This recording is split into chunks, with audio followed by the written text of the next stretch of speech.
Hi எல்லாருக்கும் வணக்கம். எப்படி இருக்கீங்க? இன்றைக்கி நம்ம வந்து பிளாக் பாம்பரட் ஃபிஷ் ஃப்ரை பார்க்க போகிறோம். அதாவது வாவல் மீன் ஃப்ரை பார்க்க போகிறோம்.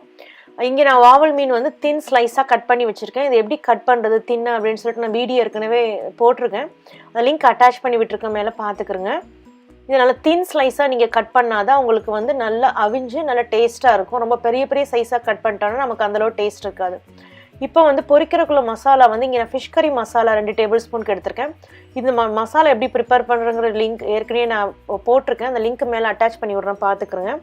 அதுக்கப்புறம் வினிகர், உப்பு நம்ம சேர்க்க போகிறோம். அந்த மசாலையில் உப்பும் வினிகர் கொஞ்சம் தண்ணியும் சேர்த்து நல்லா மிக்ஸ் பண்ணி எடுத்துக்கோங்க. உங்கள்கிட்ட ஃபிஷ் கறி மசாலா இல்லைன்னா நீங்கள் வந்து மிளகாய்த்தூள், மஞ்சத்தூள், கொத்தமல்லி தூள் இது மட்டும் சேர்த்தாலே போதும். இப்போ நம்ம வந்து எல்லா அந்த மீன் துண்டுகள் மேலேயும் நம்ம இந்த மசாலாவை நம்ம அப்ளை பண்ணுறோம். எல்லா பகுதியிலையும் நல்லா மசாலா உள்ளக்க நல்லா இறங்குற மாதிரி நீங்கள் நல்லா மசாலாவை மேலே தடவணும். மசாலா என்றைக்குமே மீனுக்கு தடவும் போது கையாலே தடவுங்க. ஸ்பூனை வச்சுலாம் மசாலா நம்ம தடவுனா அது அந்தளவு உள்ளே இறங்காது. ஸோ மீனுக்கு மசாலா தடவும் போது எந்த அளவுக்கு நம்ம நல்லா அந்த மேலே உள்ள அந்த பாகத்துலலாம் தடவுறோமோ அந்தளவுக்கு மசாலா உள்ளே இறங்கி பொரித்து வெளியே நம்ம சாப்பிடும்போது அவ்வளோ பிரமாதமாக இருக்கும். இப்போ நம்ம மசாலா ஃபுல்லாக அப்ளை பண்ணிட்டோமா, இதை ஒரு 15 நிமிஷம் அப்படியே ஊற விட்டுருங்க.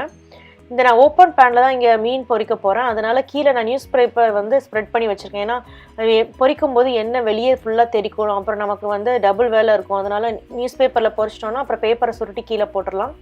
அதே போல் மீன் பொரிக்கும் போது எக்ஸாஸ்டர் ஃபேன் போட்டு விட்ருங்க. அப்படி இல்லைன்னா கிச்சனில் உள்ள ஜன்னலை திறந்து விட்டுருங்க. இல்லைன்னா அந்த ஸ்மெல் வீடு ஃபுல்லாமே பரவ ஆரம்பிச்சிடும். மாதிரி வெளியே ட்ரெஸ்ஸஸ் ஏதாவது ஜாக்கெட்ஸ் எதுவும் போட்டு வச்சுருந்தீங்க அப்படின்னா அந்த கிளாசட் எல்லாம் க்ளோஸ் பண்ணிடுங்க.